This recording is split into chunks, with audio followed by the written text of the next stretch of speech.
close in about an hour, and you can go online and find out the results. So it's an exciting evening.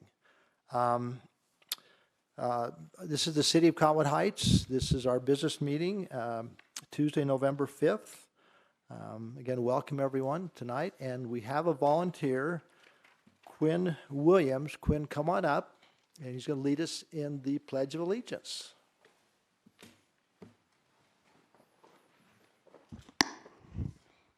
Will the audience rise? I pledge allegiance to the flag of the United States of America and to the republic for which it stands, one nation, under God, indivisible, with liberty and justice for all. Thank you, Quinn. We appreciate that. We have an annual acknowledgement we'd like to make right now. We'd like to... Oh, I will. Well, I was just reminded, I said hi to her, but we had the senator here, Kathleen Reby. I say Reby all the time. I apologize. Welcome. Yeah. Okay. We have some other elected officials here too, which I'll invite all of you to come up if you want, or you can have Ben represent you. But Bart Hopkin, Carl Evans, and Debbie Tyler, who are the trustees from the Cottonwood Heights Parks and Recreation Service area. Bart, you've served there how many years now? 40? Yeah, it's a long time. But anyway, we welcome those three elected officials as well, and Ben Hill, the executive director. And Brooksy is here. Alec, are you going to present it, or come on? Oh, come on up. Yeah. Maybe just tell us just a little bit about the event, just real quickly. Absolutely. Yeah. My son's name is Quinn. That's a good name. Mayor Peterson, members of the City Council, we'd like to, on behalf of the Big Cottonwood Marathon, once again express our gratitude to the city for being such a wonderful partner. We had over 4,000 runners again at this year's race, which makes it continue to be the second largest in the state, just behind St. George, and we're coming for it. The event had 31 local businesses participate, local meaning Cottonwood Heights based, in advertising and PR opportunities, and we also had 125 youth aged 8 to 18 participate as part of our nonprofit team called the Launch Team. A lot of those are locals here to the city. So very successful event. We're very grateful to the city. And as we've done for a number of years now, we're here to make a donation to the Recreation Foundation, $4,150. And I'll invite Ben to come up and accept this on behalf of the foundation. All of you come on up. And maybe, I don't know, Bart or Ben, if you could maybe share with the audience and the council a little bit about our foundation and where the funds go. I think it's important to note that it's a 501c3, and I won't articulate. I'll let you share that information. Yeah, so it's my pleasure to be able to talk about the foundation, and it's actually one of the joys of being the executive director. It's the portion of my job that I feel like I get to help people with money that are raised a lot aside from what we get to do in Parks and Rec naturally each day. But the funds that are raised inside the foundation then go forth, allowing us to sponsorship families that can afford to participate in recreation, participate in the memberships of the rec center, or not even at the rec center. I mean, it can be for some. A couple of years ago, someone was a part of a youth baseball league that wasn't with us, but couldn't afford to pay for the dues. It allows me the opportunity to say yes to those situations, and so that brings a lot of joy in the community. The foundation, being the stance that it has a lot of potential too, to help benefit the community. And this year, the board and I have been talking about how we can expand the reach of that foundation, and so we're looking forward to doing that in partnership with the city. And just want to again thank the city for allowing us to be named as that nonprofit recipient of this donation.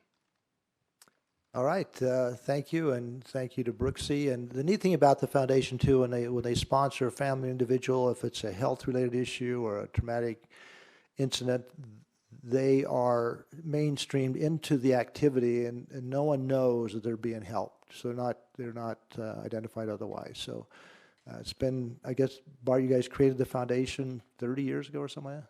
Yeah, great, great for our community. All right, thank you. Yeah. Did anybody want to take a picture of those guys together? Yeah. Debbie, come on back up. Let them take a picture for posterity.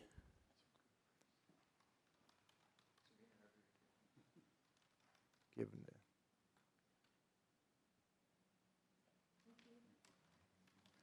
All right, thank you all once again. Now we have a very unique special recognition. We have actually 2 or 3 canines in our police force. One of them had a tragic end to its existence or its life. So Robbie, I turn over to you to handle this recognition.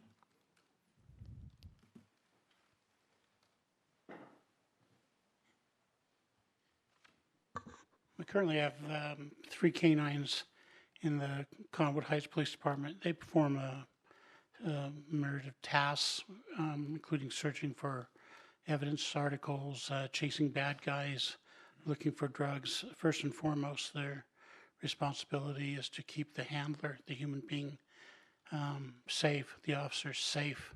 And so they do and go into places for us first. We use them on the SWAT team. We have them jump out of aircraft. We put them in attics. We put them over fences, and they chase storm bad guys. And at times, they've been injured or hurt. But unlike like their human counterparts, they do get ill. And Chip became ill and died of cancer, coincidentally, on the night of our police banquet. These dogs actually live with the handlers because they have to bond with the officers and their families. So they're housed at the home.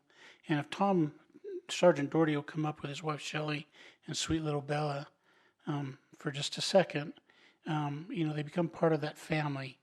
And so whenever the animal dies or goes out of service, it's difficult, as was the case in this situation. Tom would bring Chip by. Did they come up? Are they around me somewhere? They're walking right up behind you. Yeah. So they make you look. Tom good. would bring Chip by, and he would go through, and the civilian staff would just love on this animal. And he was a very sweet dog.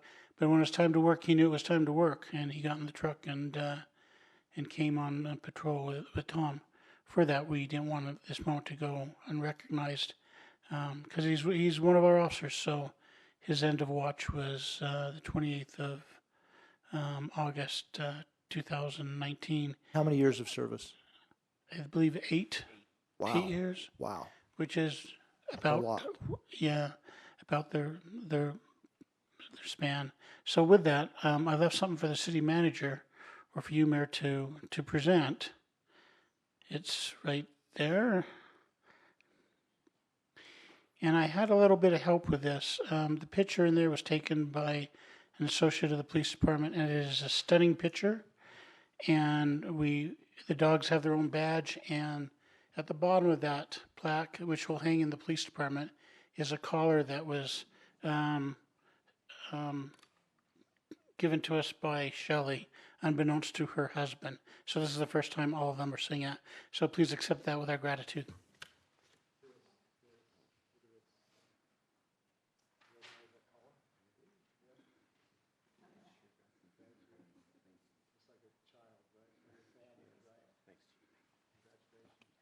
Okay.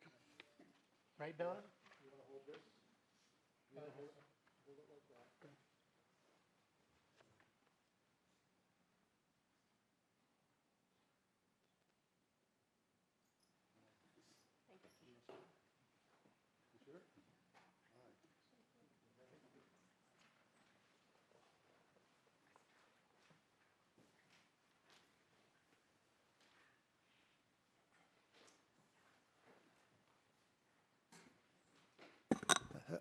We have a round of applause. Yeah, let's do that for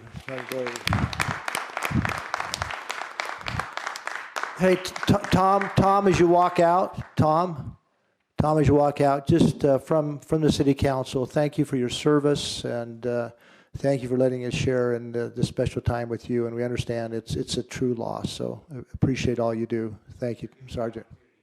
Yep, thank you. And Robbie, thank you for making that happen. That's important, those type of recognitions, and we applaud that. Now we'll move along in the agenda.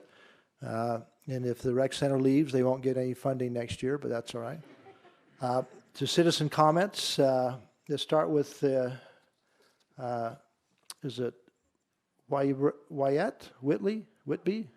Did I s- Yvette Whitby. Oh, I'm sorry, I butchered that. No problem. Wyatt Whitby. Yvette. It's, Yvette. yeah, just. What's a spelled- Y on the front of it? Exactly, I know. My parents. I went to Butler Elementary. You're the best. Mayor and City Council, I'm here to publicly thank the Cottonwood Heights Police Department. I am a resident of Cottonwood Heights, but I'm also a prosecutor for West Valley City. Oh. And recently, I had a case where we convicted a domestic violence offender, and I was afraid. And I was afraid at home, and so I thought, I'll call our police department. So I did, and I contacted law enforcement, and I said, I'm probably irrationally afraid, but I am afraid, and here's this guy. And for the next several weeks, maybe even a month, I felt so safe in my home. They were doing random stops. Every once in a while, I'd get a knock on the door. I know that law enforcement has so many things to do, and I feel like I'm such a small person, but I felt safe in my home, and that's the best gift I could ever have. So I wanted to publicly let the City Council know that these are the officers that are in our community, and that a member of your community is extremely appreciative of it.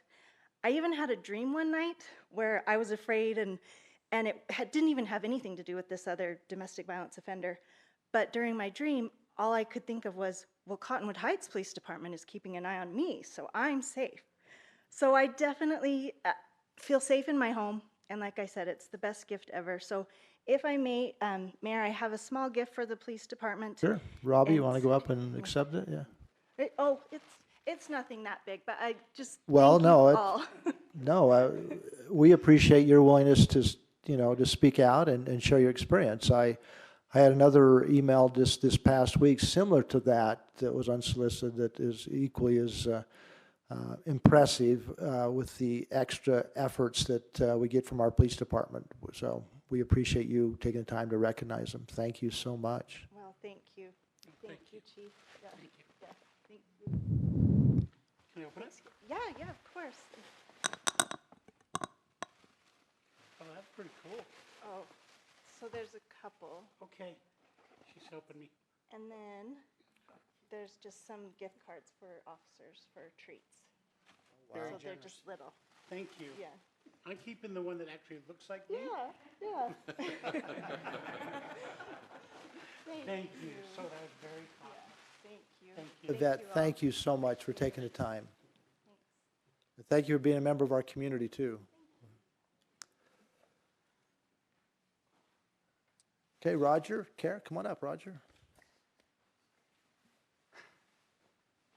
Mayor, City Council. My name is Roger Kerr. I live in Sandy, but I have the good fortune of being on the Cottonwood Heights Parks, Trails, and Open Space. Where are you from before Sandy? Cottonwood Heights, of course. Yeah, my heart's still in Cottonwood Heights.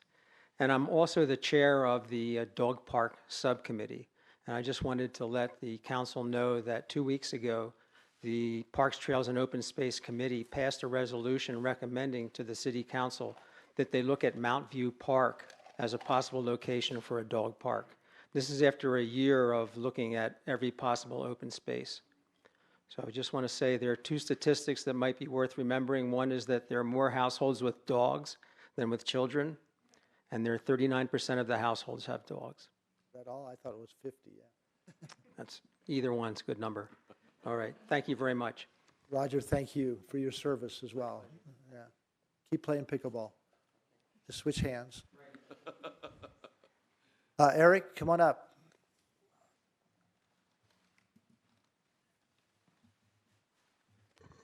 Mayor Council, I'm always happy to hear any movement on the dog park situation. They are part of the family, and as our police department just experienced when they're lost, everybody hurts. Couple of things. I saw the report on the moderate housing report that was put on the email. I'm glad to see that finally the PDD will be maybe considered to have some provisions for housing for people with below 50% of the median income. That's something that I presented when the city council or the city was considering changing the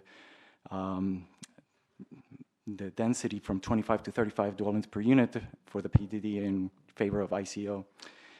In any case, I'm glad to see that. A month ago, a resident came here and spoke about some striping on Wasatch Boulevard between the High T and our city limits on the south side. They haven't been painted as of yet, and they do pose a danger of head-on collisions because there's been reports of people actually driving into the medians on both directions, only to figure out that, oh, there's actually medians and there's this. So the visibility is not very clear, and it was said a month ago that it was going to be taken care of, and it has not. Is this the bike lane or the fog line? This is the entire road. All the striping is not Median visible. area? Yeah, okay. If it has been taken care of, I got reports that it wasn't as of this weekend. So. Well, we'll find out. Thank you. Yep. Next, tomorrow the Planning Commission is going to hear and maybe approve the second of two high or mixed density or mixed use higher density projects along Fort Union Boulevard. My understanding is that it meets all the requirements that the City Council has actually established through their zoning and the Gateway overlay zone. And along with the PDD, we're trying to chip away at the master plan for Fort Union Boulevard. Tonight, you're also going to hear from Matt Shipp, our Public Works Director, about the intersection of Fort Union Boulevard and Highland Drive. And as you listen to it, I really want you to actually think about what the master plan actually calls on Fort Union. Let me quote this part from the master plan.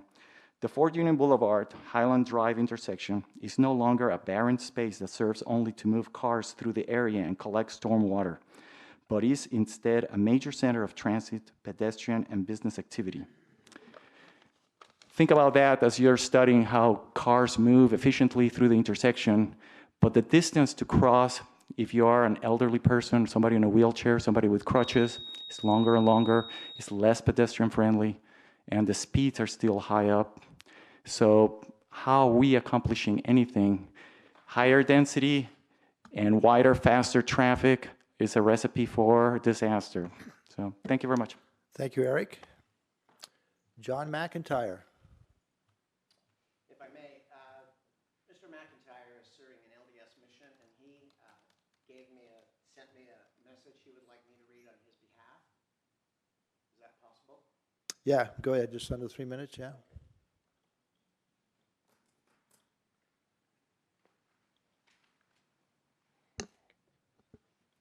So Mr. McIntyre sent me this message. My name is Rex Leatham. I think you've seen me before. Regarding the failed storm drain between Creek Road and Tyndale Court that flooded my basement and caused over $110,000 of damage, it isn't right or honest or honorable with all the evidence against the city for their clear negligence to deny my claim. Here's a recap of the evidence against the city. A 2006 report from the city's engineer that said the particular storm drain needed to be replaced, or there is the likely, and this is a quote, probability of extensive property damage. With that report in hand, the city did nothing. Number two, a section of the pipe failed on the street below my residence at 2013 that caused a large sinkhole in the road. The city did nothing but replace that one section and repair the road. Number three, a section of the same pipe directly adjacent to this most recent 2019 failure failed in 2015, causing a large sinkhole and extensive damage to the yards and the pressurized irrigation system. The city did nothing except to replace just that one section and pay for the repair of the yards and pressurized irrigation system. The contractor that replaced the section in 2015 said he told the city that the section next to it, the one that failed and flooded my basement, was also corroded and needed to be replaced. He said the city told him just to replace that one failed 2015 section and ignore the one that failed and flooded my basement. Why would the city take complete liability for the damage that occurred for the 2013 and 2015 failures and not assume liability for my claim? Why is the city taking full liability for the repairs and completing the repairs to Ned Siegfried's yard, where the pipe that failed is located and that ruined his yard and fence and flooded my basement, and the city is now denying my claim? Our elected officials are the insured, the policyholder. They have the right as the insured and policyholder to demand that the insurance carrier pay the claim per the policy language. The city officials are hiding behind a dishonest insurance carrier or fund who actually work for them. Obviously, the current elected officials and staff that advise them haven't read and don't subscribe to their responsibilities as outlined in the city's webpage. And I quote from the city's webpage, "The elected officials and staff of Cottonwood Heights are here to serve you and are committed to the city's mission of creating and enacting policies which improve and protect the residents' quality of life. We are devoted to your needs. We will do all we can to ensure that our policies, processes, and oversights are fair and transparent for the people of the city." With that, I need to end, but I know Mr. McIntyre is very frustrated. He's been offered a very minor settlement to waive the city of obligation, and I'm sorry that his message was a little too long. Well, no, but that's all right. And just stay up there because I know you're next on our list to go ahead and speak as well, and I'm sure you'll want to continue with the same sentiments. Do you want me to finish his?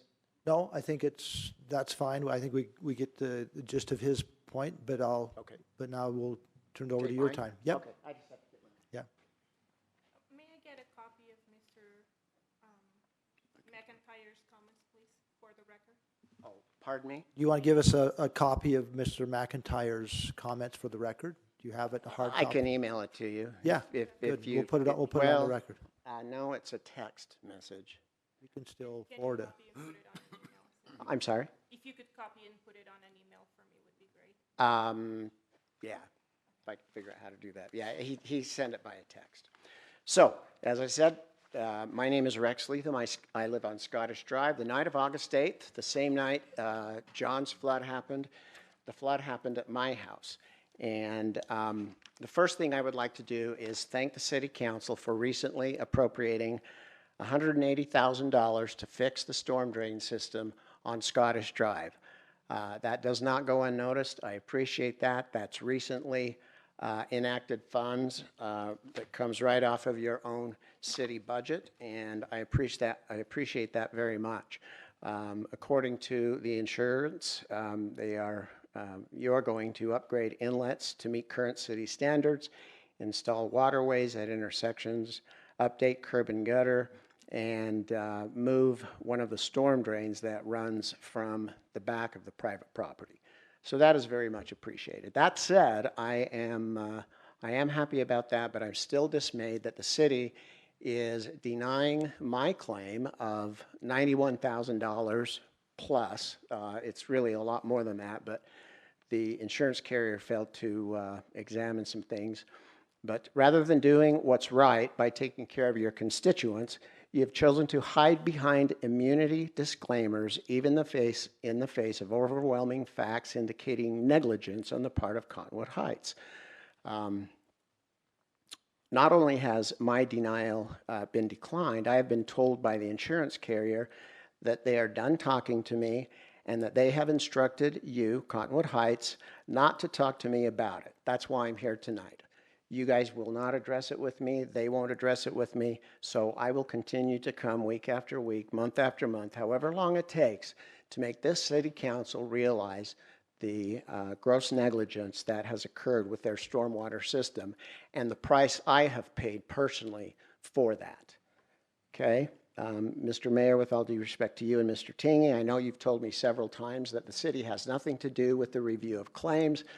I know Mr. Tingey met several times with the insurance carrier, and every time I talked to them, they referred to Mr. Tingey.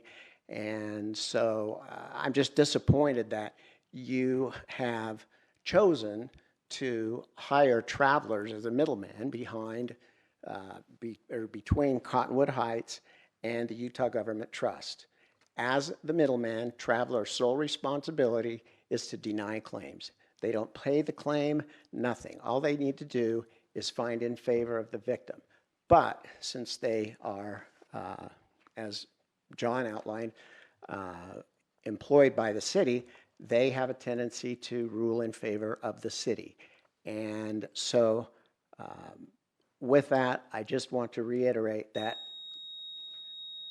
none of us that got flooded that night feel it's fair that you hide behind asterisks and small print and fine print in your insurance to deny claims while we suffer the consequence. For me, $91,000.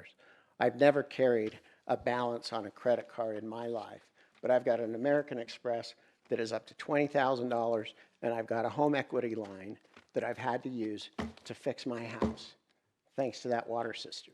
And you guys are offering me $7,000 to shut up and go away. So I will see you in 2 weeks. Thank you. Thank you, Rex. I could take a long time to respond, but I don't think this is the appropriate venue to do that. Again, Cottonwood Heights, like over 200 other cities in the state of Utah, all work with the same Utah Local Government Trust, and they are our representative, and we are working with them and have been working with them. And so just like if I'm in an automobile, I have insurance and to protect me, and have an adjuster that negotiates those settlements, and that's what we're working with. Those settlements are not Okay, I hear you. We're going to agree to disagree. They've never told me I couldn't speak to you. I'll meet with you anytime, whenever you would like. So I've never turned you down yet, and I won't. People like myself, we hire professionals to represent us on things like this. I'm not an adjuster, but we'll agree to disagree on some things. But I'll gladly meet with you whenever you would like, Rex. Just think about it.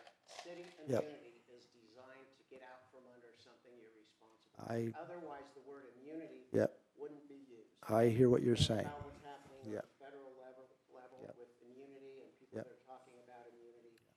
Well, I'm sure we'll be talking more, and you're welcome to come back every 2 weeks. Yeah, but and I'll gladly meet with you anytime if you would like. All right, I don't have any other speaker comment cards. Anyone here that would like to say anything that didn't give me a card? Mayor, Yeah, go ahead. we received a communication. I know all of the council received it, and it was public comment from Kimberly Cron. I just want to indicate it was posted on the Utah Public Notice website for anyone who wants to read, and you have that information. I'm just, for the record, it was public comment on that Okay. I'm making you aware of that you have. All right. Thank you, Tim. All right. Hearing no further comments, we'll close our citizen comment period, and we will now move to a public hearing on the proposed budget amendment to our 2019-2020 fiscal year. Scott, you want to introduce that quickly? I know we did it in our last meeting, but.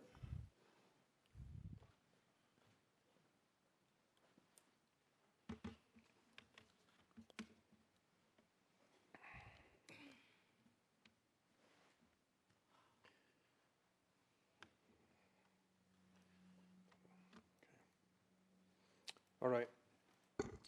So, excuse me. So this budget adjustment takes things that we have changed since we adopted the budget in June of this year that we knew about through about the end of September, and takes them and incorporates them into the budget. We reviewed this extensively, I think it was 3 weeks ago in our last meeting that we had, our work meeting. So I'll try and be brief as we go through this. So, well, maybe. Well, I thought this was working. Yeah, it might be really brief, right? Well, maybe I don't have a pointer. I thought I had a pointer that would work, but it looks Oh, like you, it's you can stuck. summarize it. Yep. Is this the same report we received It's the same report that we 2 weeks received. ago? Yeah. So I'll basically hit the highlights of the things that are going to cost the additional money. A lot of things that we get are we get expenses or we get revenue in to cover expenditures that we incur, and so therefore if there's no funding, then I'm going to kind of be very brief on those items. The one item that I'll talk about a little bit more is the police school resource officer revenue. This is a little bit more significant, but we had pulled this out of the budget as we went through it to set the budget up, because we weren't sure how that was going to settle out as we were renegotiating with the school on how that was going to be. They're reimbursing us $80,000, and I had pulled that out of the budget, and so putting the $80,000 of the expense back in, and then also the revenue that offsets that. There's a victim advocate gift card donation from Granite Construction, some repair costs for a vehicle that went through a car wash for $500. This is number 4 is an additional cost due to some walking route changes, bus changes with the Canyon School District.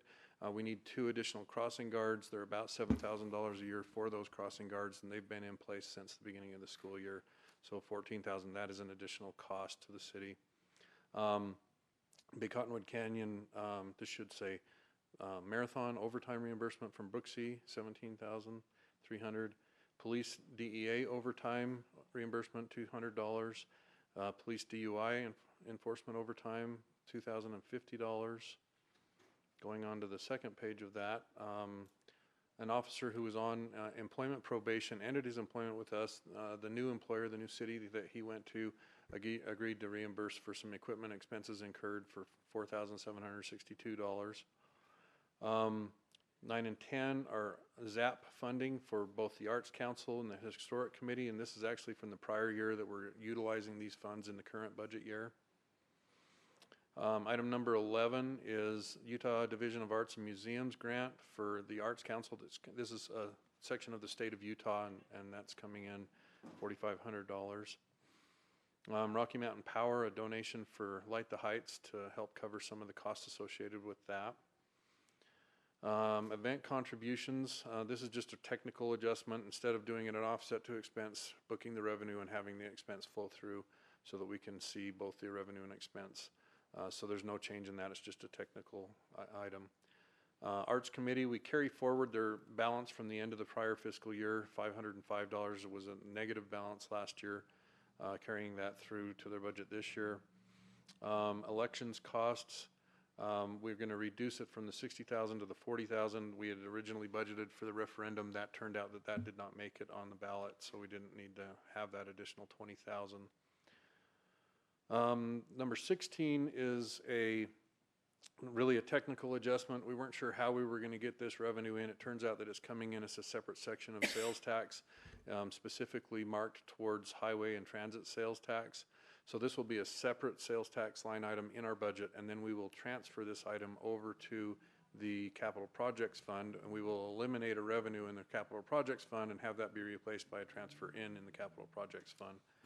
So it's really just a technical adjustment as we got finalization on how that's going to flow in through us, but we wanted to have all the taxes flow through the general fund and not be dispersed through several funds in our city budget. So in the total general fund, is highlighted right here. The net is we're actually reducing funding by $6,505. That's a reduction of $20,000 on the elections, an increase of $14,000 of expenditures on the crossing guard, and then a reduction of $505 on the carry forward. In the CDRA fund, this is just a technical adjustment to true that up to what the true carry forward was on our contributions to the parking structure at the Canyon Center parking, so that we're on track for that. This number 1 in the capital improvement fund is again just the other half of that $600,000 that's flowing through. The stormwater improvements, these are various adjustments being made.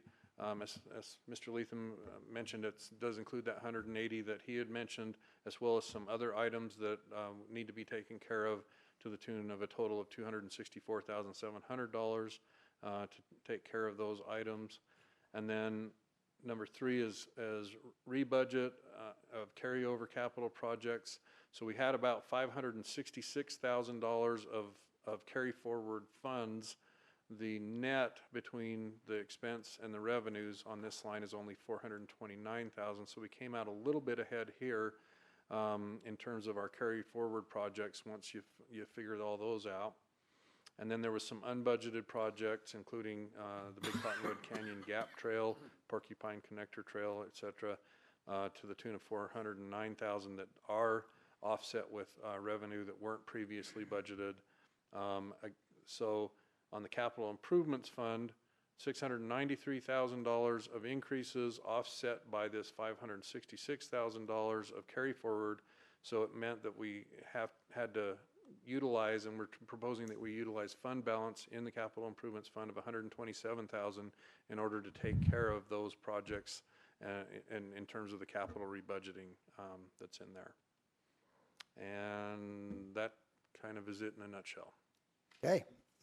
Thank you, Scott. That looks like exact same numbers we had 2 weeks ago. Yep.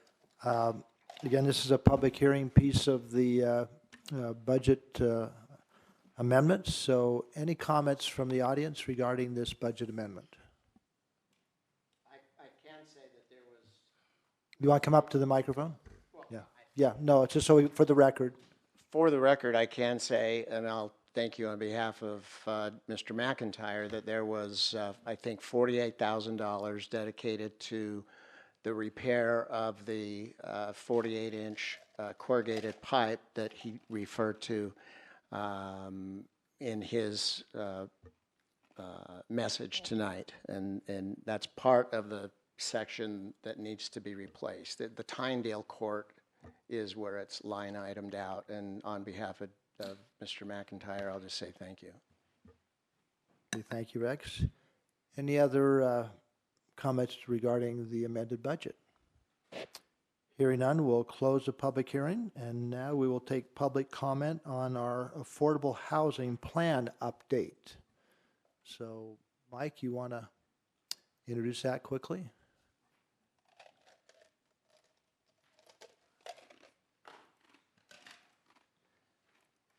Thank you, Mayor. I gave a more in-depth presentation. I'll just kind of touch on some of the important portions of this. This is a proposal to update the affordable housing element of the city's general plan. This comes as a result of recent legislation, which is SB Senate Bill 34 that was enacted this previous May.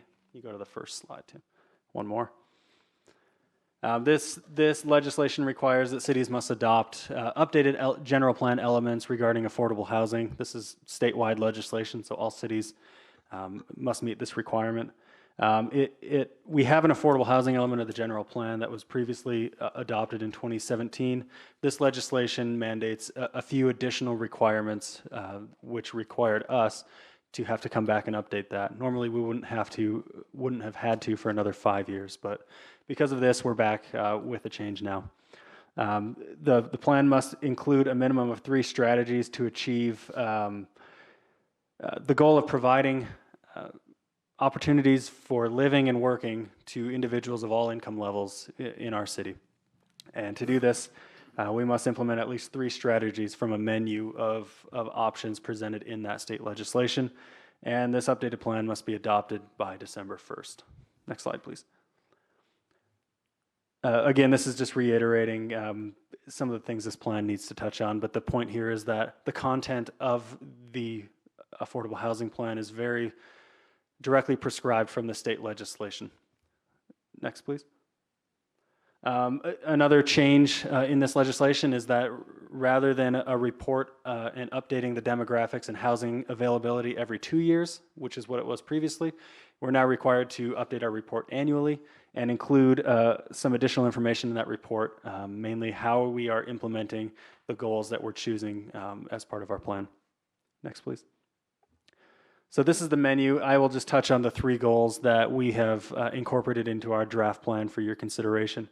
The first is to allow for higher density or moderate income residential development in commercial and mixed use zones, commercial centers, or employment centers. The logic behind this is that the city's mixed use zone right now allows as a permitted use residential units up to 35 units per acre, which clears that higher density threshold that it's asking for here. That coupled with the long-range land use vision is for mixed use to be the predominant commercial land use, especially along the Fort Union corridor. We feel that over time we'll be able to implement this and provide some opportunities in the way of housing. Goal number 2 is to implement zoning incentives for low to moderate income units in new developments. This is the state's language here, but we feel our planned development district ordinance provides this opportunity very well. Anyone applying to utilize the planned development district zone, both the current zone and we are working on updates to it, but I anticipate this remaining, that requires at least 10% of housing units in a planned development district be affordable to households earning 50% or less of area median income. So as we see more planned development district applications, particularly at the gravel pit, we see an opportunity to continue to report on this and make progress. Next slide, please. The third goal that we've chosen from this menu is utilizing a moderate income housing set aside from community reinvestment areas. As the council, as the CDRA, is considering the creation of 2 community reinvestment areas, one of the mandates of the use of the tax increment financing generated from those is for moderate income housing set aside. Where we're at the beginning of that, again, we feel over time we're going to be able to make good progress on those in the 2 areas we are proposing. So those are the 3 goals that we've chosen from this menu of 22 provided by the state. It was discussed in the council work session. At any time, if the council desires to update this plan or change the goals, we certainly can go through that process. Next slide, please. So this was noticed and heard by the Planning Commission on October 16th. The Planning Commission recommended unanimous approval to the City Council. It is a legislative item, so it does require council decision. And then, as is general with these types of items, we are presenting it for public comment at the council. Again, the decision will need to be made no later than December 1st for us to then report this to the Department of Workforce Services and Wasatch Front Regional Council. Next, please. Just as a bit of information, there are a lot more demographics and statistics in the report itself, but Cottonwood Heights area median income, that's AMI, is $86,207. 27% of households in Cottonwood Heights are at or below that 80% AMI, and 80% of AMI is what's used to determine moderate income or affordable housing. There are bands below that become very low income or extremely low income, but when you hear moderate income, it's generally that 80% AMI. Next, please. So the findings and conclusion of the report is that currently there is a small surplus of affordable and available units at 80% AMI. However, there is a deficit of units below 50% AMI. We feel that that's probably fairly standard across cities in Utah. Those very low income housing units are always difficult to achieve. The projected city population peaks in 2030 and declines thereafter. If there were no further growth, we'd hit 2030 with about 586 fewer housing units than would be demanded at the time. So projected 13,780, which is 586 fewer than exists today, generally. Without implementing some of these changes, it may lead to a deficit in housing availability across all bands of affordability. Next, please. So the study recommendations are to continue to utilize the Planned Development District Ordinance to create opportunities for housing units at that very low or extremely low affordability level, to focus on reinvesting CRA funds towards moderate income housing projects, and then to work with other jurisdictions and entities collaboratively to achieve some of that extremely low income housing, that 30% or less area median income housing. Any questions? Any questions from the council? Again, we had a briefing in the work session. Hearing none, thank you, Mike. Appreciate that update. Now, again, referring to tonight's agenda, we will take any public comments on the affordable housing plan update. Any comments? Senator, come on up. Since this is your legislation, well. Thank you so much for your time. This is something that I voted for. I think it's really important that we have an opportunity for everyone that works in our community to live in our community. We've worked across the state, and we recognize that there is a housing shortage for a very large group of people, and we're trying to mitigate that so that it's not beholden to one community to hold all those people. So we've worked with the League of Cities and Towns to try to create this legislation so that it's a burden across all demographics, but I want you to know that I'm here for you if you feel that this is an unnecessary burden or that your plan has been disrupted in any way. So thank you for your ability to compromise and work to make this happen. So thank you. No, and thank you for your service and being available and joining us tonight. This is a senator that's always available and communicates regularly. And I don't mean to patronize, but we appreciate it. Thank you. Have a wonderful evening. Yeah, thank you. Any further comments on the affordable housing plan update? Hearing none, we'll close taking public comments. We have one staff report that I think we'll find interesting. It was referred to earlier. It's an update of the Fort Union Highland intersection, kind of a data update and report of the effects of that improvement. Okay, Mayor and Council, a few weeks ago I gave you an update on the status of what was happening and kind of laid out a progress report of when we opened the job up. And you'll remember when we did that, there were some problems with the signal timing and with some of the equipment out there. It had malfunctioned, and unbeknownst to us, and when we opened it, we were not aware that was going on.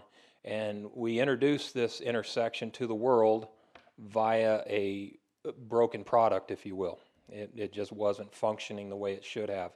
Once we figured out what was going on with it, we made the adjustments and changes that were necessary to the intersection, and doing so improved it greatly from that first couple of days that it was open.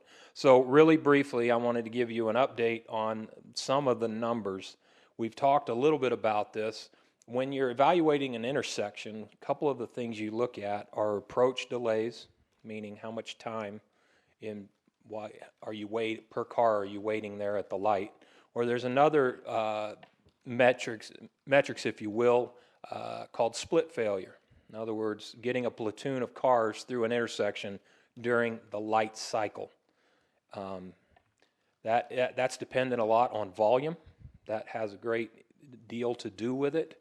But we strive to get as many cars through that platoon as possible. Just to give you a heads up, an idea of what's happened, this is not our city. This is, so if all of you are trying to figure out where it is, you're going to be there all night long. I don't know where it is. This is part of the presentation. If you'll recall, when they finished the project, Pine Top Engineering came in and gave a quick presentation of some of the overall corridor changes that were going on. This is just to give you an idea of some of the things that are out there for our city that we actually got when this project was taken care of or completed. There's radar. It's a radar system out there. The area we're going to be focusing on tonight is the red line, the stop bar. This is where all the activity, when you talk about a split failure, this is where all the activity does occur. It goes back about 25 feet from the stop bar in that green zone. The other zones, the blue zones, are the decision-making zones. And when you come up to a light, your approach speed turns yellow, stop, go, don't go. That sort of decision-making goes on in there. But what we're going to focus on tonight is right there at that red bar and the green area. Next slide, please. Okay, so real quick, what is a split failure? Split failure does occur when a signal is unable to serve all the vehicles in that queue. The light runs out. There's different ways the light can run out. It can be forced off, meaning it comes to the end of its cycle. If the leg is 60 seconds, end of 60 seconds, the light changes, you're done. There's force out. There's gap out.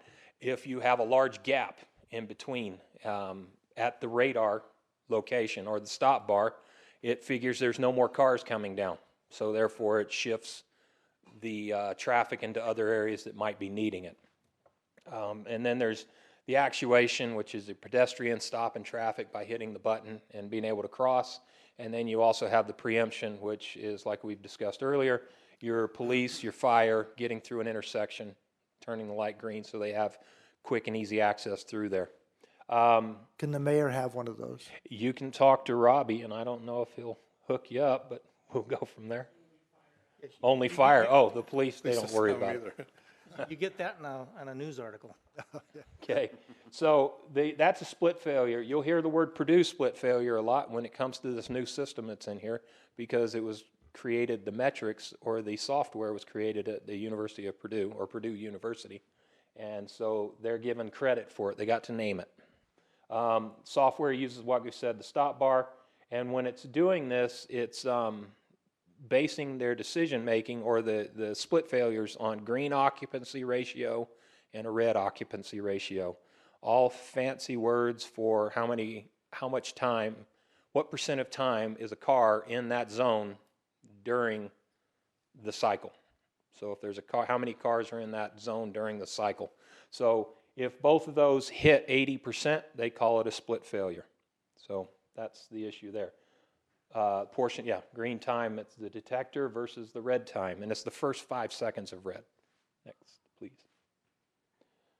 All this to show you this fancy diagram. This is what we paid for. These are things that we get. Thing to keep in mind here is that yellow is the split failure. So yellow is bad. And what I wanted to do tonight was give you a comparison. We tried to go back as far as we could, but there was no data available. The only month where data was available prior to construction was February. And then it picks up again in October. So on this chart, you'll see a bunch of dots. You'll see some lines. The red lines indicate the average red occupancy ratio. The green line, green occupancy ratio. So it was good they used those colors. And then you'll see a bunch of dots, and that's how the cycles ended. You'll see the red force out, the green force out, the gap out, different things. So that's what this chart is telling you. There's a lot of information on it. It looks a lot, I guess, a little scarier than what it really is, but we've taken two dates. One, February 11th. This was before construction. Construction started the first part of March. So we pulled the month of February in. And like I said, this is the best data we have. And then also on October 14th, so the middle of last month, these are two random dates, or as random as the human mind can possibly do. We just kind of picked a couple of dates. We didn't randomly generate it with a computer. We just picked them, okay? So that's where this next set of data is coming from, if you want to. Okay, I'm going to go through these fairly quick, but this is the split failures of the total intersection in February. You can see the graph and how it runs. If you go to the next one, this is the split failures of October for the entire intersection. And the next one. So this is a comparison of February and October. This is a 3-week comparison of days versus days between February and October, and you can see where the split failures have decreased tremendously. There are actual numbers. We pulled them off of that website that's taken this data and generated these graphs. So to give you an idea, there was a Friday in there. The total intersection had about a 1,500 split failure compared to the next one. It came in at about 600. I'm just pulling a day off of there, just to give you a rough idea of the changes that are going on. Next, please.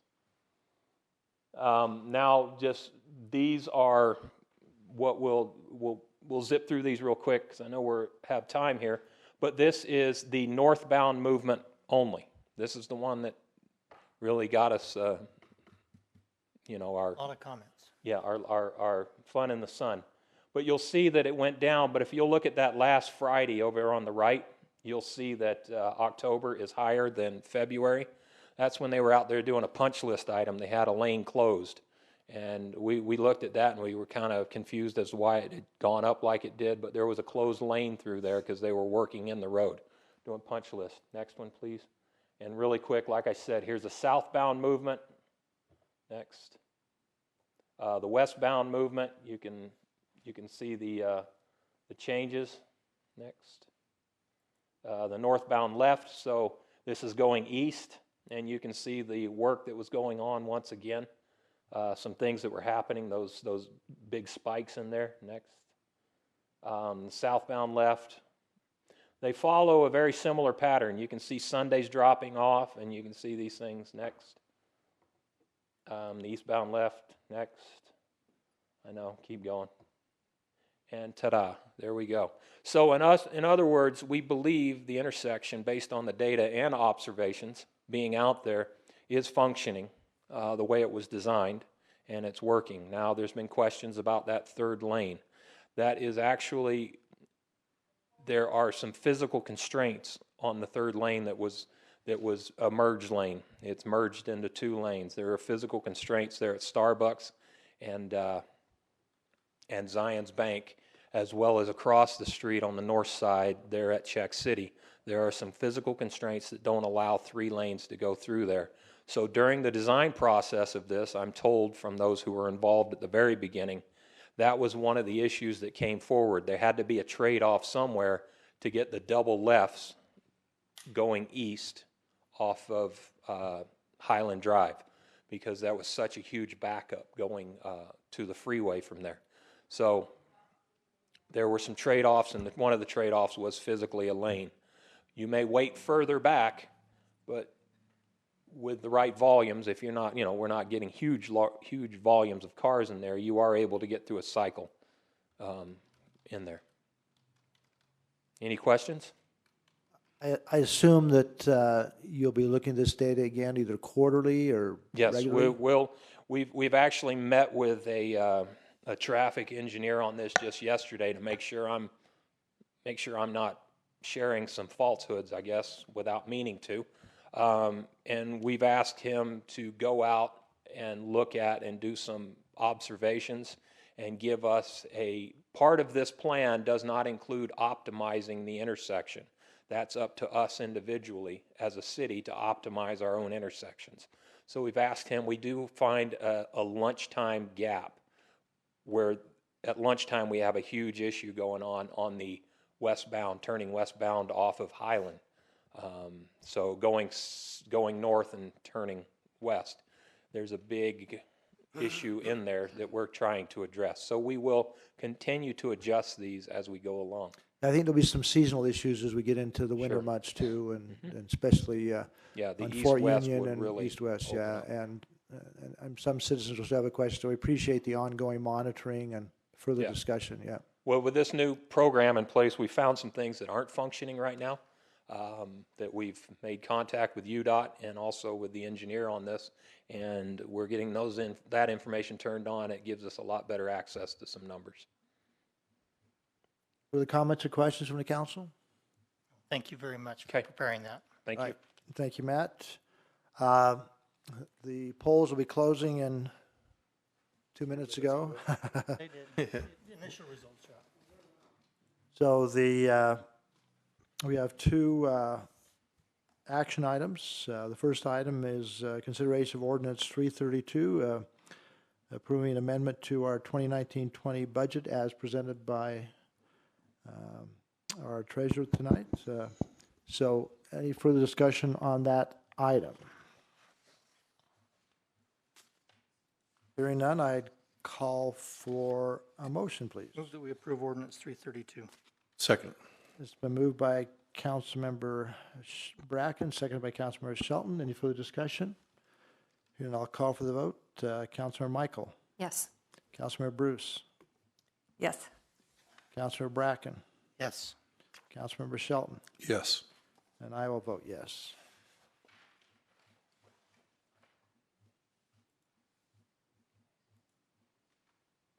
The next item is consideration of ordinance 333, approving an amendment to our code regarding small cell towers. Mike, you just wanted 30 seconds to tell us what that is. I know we've been briefed, but yeah. Yeah, in the existing ordinance for wireless facilities in the public right-of-way, there's a provision that limits the placement of these facilities along residential streets of a certain width. We are just proposing language to add cul-de-sacs into that language as well, to make sure that they're restricted equally and that we're meeting the intent of that original provision. Quite logical. Okay. Further questions, discussion? Hearing none, I'd call for motion, please. I move that we approve ordinance 333. It's been moved by Councilmember Michael. Do we have a second? Second. Second by Councilmember Bruce. Further discussion? Hearing none, I'll call for the vote. Councilmember Shelton. Yes. Councilmember Bracken. Yes. Councilmember Bruce. Yes. Councilmember Michael. Yes. And I will vote yes.